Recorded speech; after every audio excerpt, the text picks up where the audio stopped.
Hey, what's up, guys? So in this video, I'm going to tell you the story of how I got caught with cocaine and crack as a juvenile. All right, so this happened during a time in my life where I was already mixed up and involved with the law. I had already had multiple arrests. I was on probation at the time already. I think it was for fighting. So things were not going well for me, to say the least. I was not in school at that time. I was enrolled in school, but I was barely ever there. Sometimes I'd go for an hour, sometimes a little more. Sometimes I'd go and just hang out in the bathrooms and gamble and roll dice. But I wasn't participating, and I wasn't doing anything productive at all. I didn't have any guidance at this time of my life either. So I was just lost, and things were definitely going to get worse before they got better for me. I knew that at the time. But nevertheless, during this time, I was selling weed. Okay, so I had some older guys that would give me the weed. They give me, a pound at a time, whatever I asked for, and we break it down and sell it in ounces. So I was making money doing that. I then ended up meeting this girl who I started dating, who became my girlfriend, and through her, I met someone who was selling crack and cocaine. Okay, and the way it all happened is I used to hang out at this pool hall. All right, it's a bar basically. It's a bar that had one pool table only, and I'd hang out there and play pool for money, and that was another way I'd make money. I was very good at pool back then. That pool hall is attached to a bowling alley.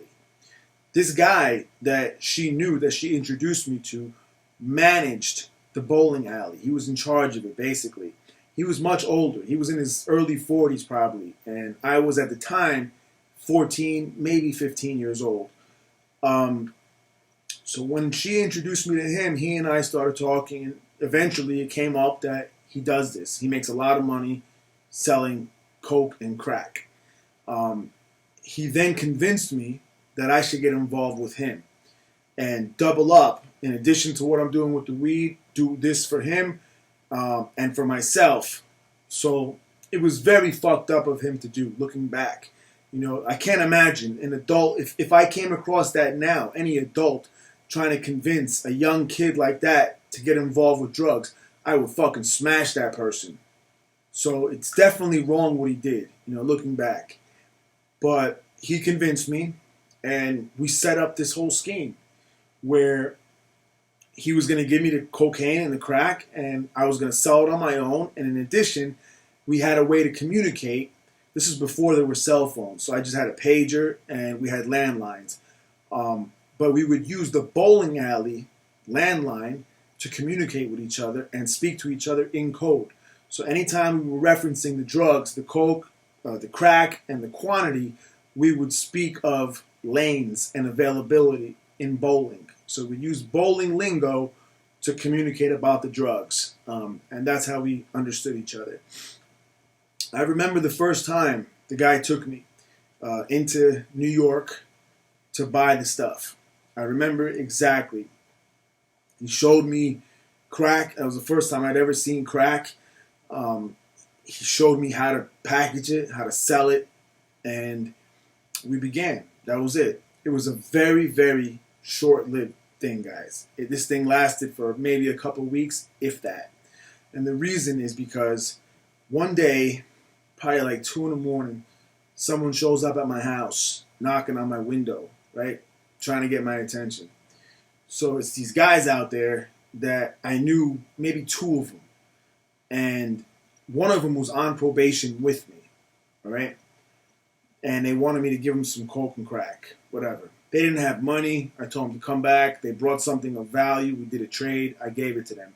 I believe, I don't have proof of this, but I believe it was them, or at least one of them, who ratted on me. I really believe that, because the following day is when the whole thing went down and when I got arrested. And the way this thing went down is it's a fucked up thing, because this actually created a huge problem between me and my mother.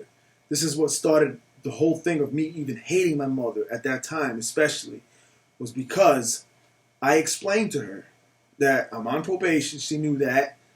And they have the legal right to come in and search, but they can only search my area, my space, not anyone else's. They can't search the rest of the house. So in knowing that, I had a little safe that I put all the shit in, and I put it underneath my brother's bed. And I always told my mother, if and when probation comes here looking to search, do not give them permission to search the house. Do not let them go anywhere except in my space. And she actually did the opposite. The cop showed up with the probation, and she's the one who told them. She told them that he has a box underneath his brother's bed, and I think he's hiding something in there. Sure enough, they went and found this box, and there are the drugs.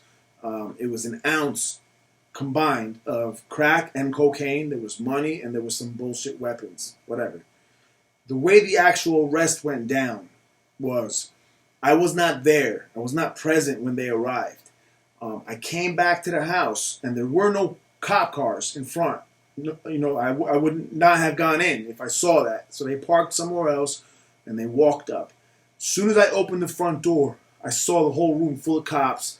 I see the fucking box, my little safe right there, and I know I'm fucked. And in an instant, I turned around and started to run. As I did that, the probation officer screamed out to me, and he said, if you run, we're locking up your brother.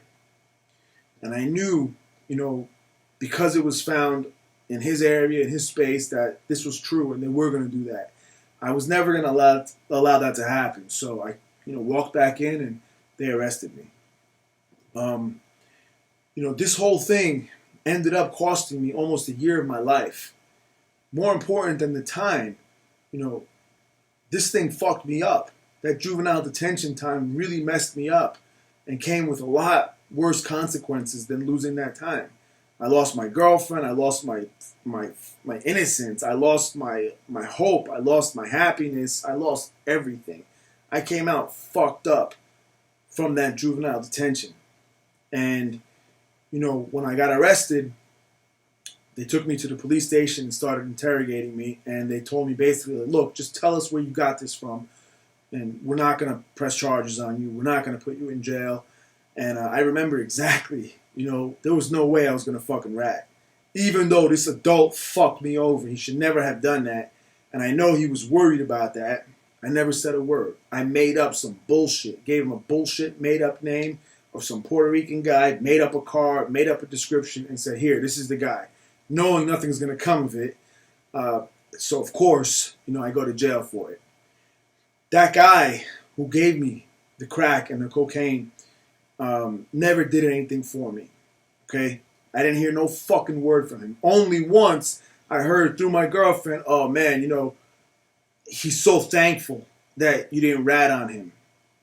So because I didn't rat when I came out, I had a lot of respect from these street bullshit thug motherfuckers. The guys that were giving me the weed and this guy. Because those guys were also worried that I was going to rat. I never said a fucking word, guys. I did the right thing. I kept my mouth shut.